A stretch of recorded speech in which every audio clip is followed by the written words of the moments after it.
mbirum sorti yi nga xamante ne nii gis nañu Adamo def ko jëmale ci sa doom naan nga jëlee ko États-Unis laata mu yàqu dégg nañu aussi Pape Mbaye lu mu ci xamle. loo ñu ci indil ko. xam nga ñoom xam ngeen lu leen nax sama doom daf fi amoon problème daaw ndax ñoom dafa tàmm comme toutes les jeunes filles de son âge nee nañ dañu bëgg a maintenir la forme chaque ngoon dafay dem fii ci terrain de sport bu centre aéré def footing alors jour boobu ma toog ba heure bi mu war a ñibbisiwul ba 10h 11h ci guddi finalement bu ma woowee téléphone bi sax du sonné boîte vocale la may renvoyé père de famille bu loolu dal doo inquiété wu dès le lendemain maa alerté dëkk bi yëpp maa ngi remercier sax seen naataango Mati 3 Pommes moom jàppale na ma ci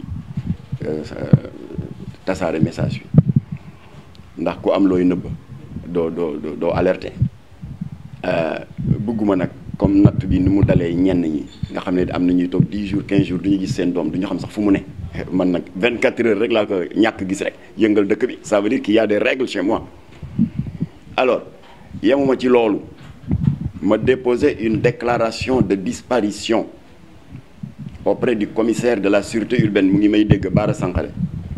mu ne ma waa d'accord léegi jox ñu signalement am ak photom dinañ ko signaler partout ba ci frontières yi recherche yi daal di commencer alors ba le lendemain ma jékki benn famille Layène bu dëkk en face mausolée parce que man fa laa dëkkoon def naa fa 10 ans de 2001 à 2011 sûreté urbaine Bara Sankaré ma woo ko commencé gu ma wax sax mu ne ma waa Guèye patientel ñun police ñu ngi koy recherché waaye gisaguñu sa doom mais pas mayaat ñu tuuti ma ne ko xale bi feeñ na mu ne ma bon loolu nu mu demee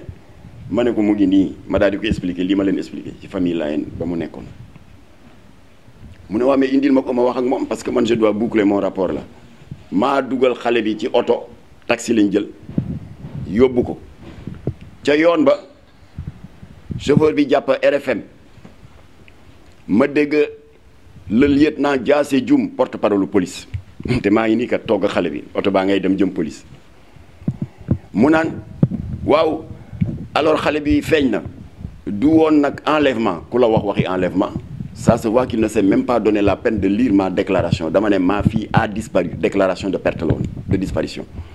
du alors du enlèvement ñun police ñoo jël suñu appareil yooyu ñuy wax GPRS géolocalisé ko ci benn auberge fa lañ ko fekk indi ko xoola yooyu fen ma daal di dem seeti patron Bara Sankaré mu ne xale bi ñëw na ma ne ko waaw mais seen waa ji wax naan yéen a ko gis mu ne ma non ñun police gisuñu dara yow yaa ñu ko indil mu ngi nii ma ne ko na ngeen corriger loolu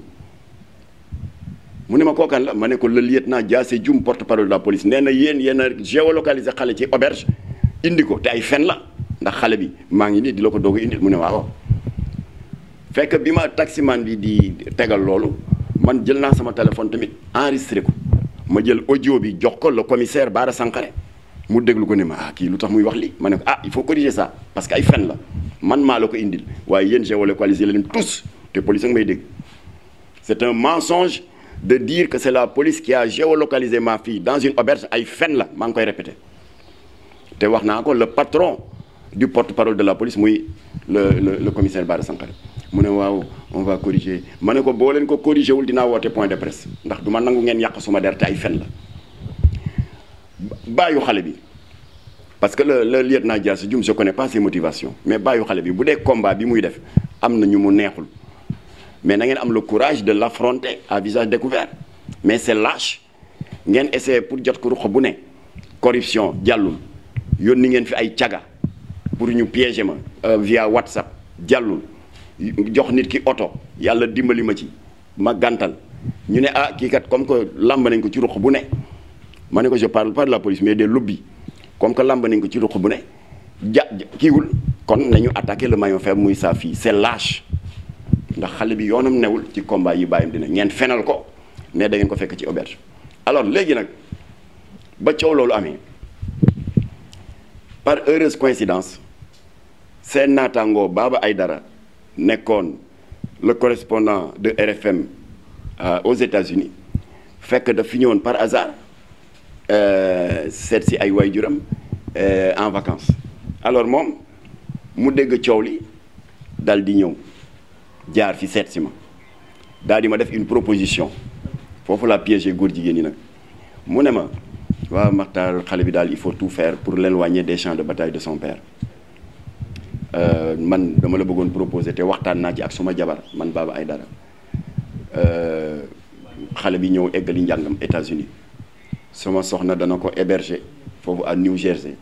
inscrit ko ci école mu eggali njàngam mu sori coowu baayam ma daal di ko remercier ba Baba Aïdara demee ma def communiqué de presse ma ne mbooloo mi ginnaaw ay jàmm Baba Aïdara da ngeen ma ko gërëmal proposé na ma pour sama doom dem New Jersey États-Unis eggali njàngam communiqué bi jàll nag lobby góor jigéen ñi nag kontaan daan na yee kii bu ñëwee États-Unis moom lii tët lii xéwal la dinañu yebal diw mu doxaan ko dinañ ko drogué ba mu mandi dinañ ko sexe teeb jàllale ko ci réseau yi wane ne baay bi dafa rëy làmmeñ rek ndekete la mu am këram doy na ko sëkk ñu lal seen plan xam nga fu ma yàlla suturaale groupe WhatsApp góor jigéen ba doon def loolu mu am benn audio bu fa rëcc ma jot ci immédiatement ma annulé voyage waaye góor jigéen ñi yóbbuñu ne annulé la sax laa doon waxee ma ne ko xale bi day yëngane ne mu ngi fii mu ne ma ah ma ne ko encore moins aux États-Unis gars yi ni waaye ñii ak ni ñu doon waxee naan j'ai des preuves ma ne ko preuve yi xam nga lu mu def dafa dem ci sama page Facebook te ku am looyu nëbb doo ko def sa page Facebook roñ fa photo yëpp indi ba ci photo bi ma nekkee xale jeune te taxaw maag maître Mame Adama Gueye mu naan gis ngeen ko mu ngi nii yàgg naa nekk góor jigéen xoola bët yi daf ko couleur daal di joxoñ maître Mame Adama Gueye daal di jógati ne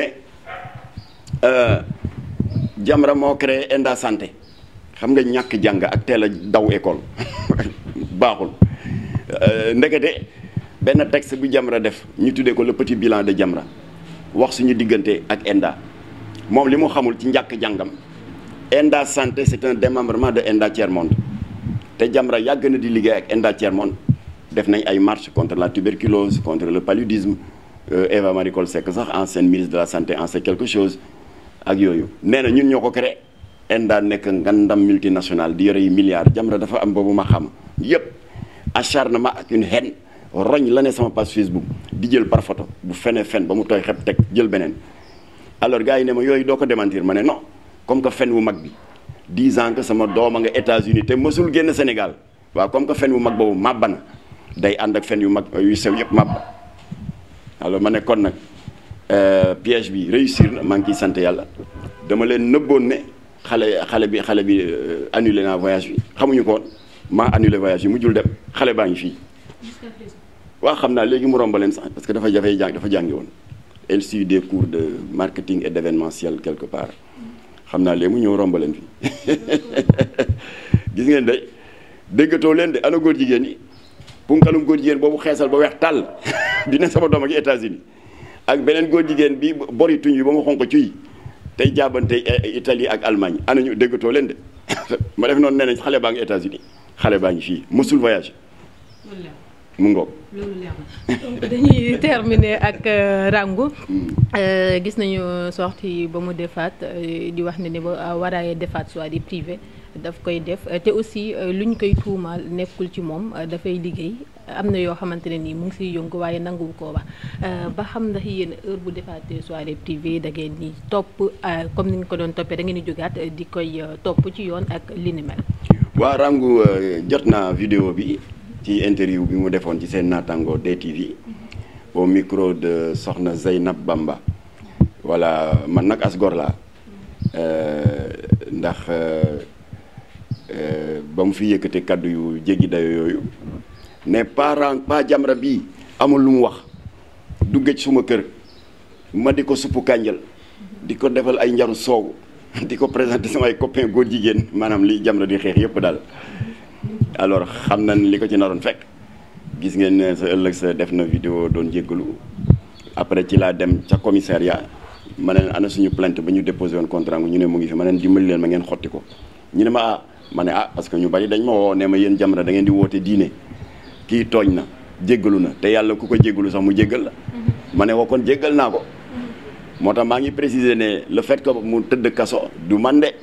man baaloon naa ko ba xotti plainte bi waaye police ñoo ko baalul loolu mënuma ci dara voilà léegi génn na kaso déglu naa vidéo bi yónnee nañ ma ko interview bi mu def DTV as gor laa nag waaw wax na kàddu yu rafet jëmale ko ci man ndax nee na mu ngi doog a xam ni coow li ma amoon ak moom yëpp pour njariñam la parce que nee na maa ngi nii man Rangou lu bari génn naa ci yu bari yu ma daan def waaye détaillé wul nag nee na yu bari yu ma daan def bàyyi naa ko daal di ma gërëm ci loolu wax na leneen itam loo xam ne man xaw ma ko woon nee na ci côté yaayam ñoom ci lébu gi la ñu bokk jaween yi ba yaayam expliqué na ko lien de parenté yi dox sama diggante ak ñoom ba moom Rangou xamal na ma ni ci émission boobu ci laa ko yëgee que yaayam nee na ko man mii sa yaay jarbaat laa ci moom kon bu ma nekkee jarbaat ci Maxtaar yow mi Rangou bi mii sama doom sët nga ci man sët nga ci moom alors Rangou nee na nag dana ma seet si d'abord maa ngi koy gërëm ci kàddu yu rafet yooyu mu wax di ko ñaanal ndax àdduna ku ne da nga am sa ay jaar-jaar tubaab dafa wax ne commettre une erreur n'est pas mauvaise en soi mais c'est persister dans l'erreur qui est diabolique waaw comme que dem na ba gis ne àdduna day avancé dégg naa ne Rangou yaa ngi dugg ci ay wàllu di yëngatu ci wàllu koom donc des actions des activités génératrices de revenus mënuma dul ñaanal la ci ndam ndax yaa ngi voyager Dakar Dubaï et cetera ñaanal ko yàlla jàppale ko parce que déjà wane na ne nit ki mën ngaa daan sa doole am sa sutura am sa teraanga te du xaw yi sa sutura voilà kon nag dégg naa kàddu yi nga wax nee nga da nga may seet si sa maam ñun dañu fonk mbokk te sa yaay xam na ci dara ndax ci lébu gi la askano mënuma dul rek ñaanal la yàlla taxawu la jàppale la musal la ci seytaane dégg nga ndax léegi dootoo xale yaa ngi jëm ci mag bu ko defee nag yu sew yu bari la daan dikkal coow nga mën ko bàyyi ndax ni ko Kocc Barma di waxee rek loo gis ci nett lay mujje kon na yàlla jàppale la yokk sa taxaw la yokk sa wërsëg mu yaatu lool ba ñëpp a xaj ci incha allah. ñu bàyyi la rek nga tàggatoo ak ñu la doon seetaan gannaaw bañ la jaajëfalee. waaw tàggatoo bi day waxaat la rek ndax réew mi ñun ñëpp ko bokk. 23 mai ñu nag kuréel bu ñuy wax ànd sàmm jikko yi ñoo àndoon def taxawaay bu rafet fii ci place Obélix ma fàttali ne ànd sàmm jikko Jamra membre fondateur la ci ba ñu koy sos en 2017 fii ci daara oustaz Adama Seck le secrétaire général de l'association des fédérations le secrétaire général de la fédération des associations des écoles coraniques foofu lañ ko sosee boobu bariwuñu woon professeur Cheikh Oumar Gueye ngi toog Abdou Karim Gueye nitu dëgg ngi toog oustaz Makhtar Sarr axiru zamana ngi toog ainsi de suite matuñu woon 10 waaye léegi gis nga ànd sàmm jikko yi dem na presque 50 organisations Ligue des imams et des oulémas mu ngi si le Rassemblement islamique du Sénégal a ngi si Jamra ngi ci ba ci des organisations de la société civile yu mel ni CIS le collectif des intellectuels du Sénégal bu professeur Malick Ndiaye kon bari nañu kon nag Jamra ngi sant yàlla wéetatuñu ci xeex bi parce que 83 85 ñun rek a fi newoon procès franc-maçon yi di ñu traîner devant les tribunaux ñun rek a fi newoon léegi wéetatuñu ci xeex bi kon nag bu yeboo lobby homosexuel yi xam ne amatuñu affaire ak Jamra rek mais à une 50aine d'organisations ñu ngi ñaanal suñu coordonnateur ànd sàmm jikko yi imam Ababacar Mbuub bu wér ndax ba mu jógee ci xew ba gis ngeen ko maa ngi ko doon laaj doomu baayam Ado Mbuub waaye dafa mel ni dafa jële fatiguement moo tax ma ne ko na retiré wu jël tuuti congé alors kuréel boobu ci la Jamra bokk parce que ni parti politique amee coalition léegi organisation socio-religieuse yi xeex ngir aar ndono lu rafet li fi mag ñi baax ñi bàyyi ñun tam dañu am coalition mu tudd ànd sàmm jikko yi te imam Ababacar Mbuub ñu doyloo ko ci teeyam yaram tegginam ak xam-xamam ñu nommé ko muy coordonnateur ñu ngi ñaanal yàlla sàmm ko yàlla dimbali ko dëgëral taxawaayam alors pour que pexe seytaane yi ñu mën a bokk ci ñi koy nasaxal yàlla na yàlla def jàmm ci réew mi yàlla na jàll ñoddi fanu suñuy wasila kilifa diine yi te toftal ci wér yàlla na yàlla làq Sénégal fu yàq yeggul asalaamaaleykum wa rahmatullah. turam wër na àddina ndax ay jaloorem góor kàttan lay doon baax lool ci góor gu tële ba góor gu gaaw a àgg résultat bi di jonni bi mu ñëwee si mim réew ba léegi kër yëpp a neex ngir nga am ko lu yomb la contacteel gaaw si numéro téléphone bii di 77 734 26 67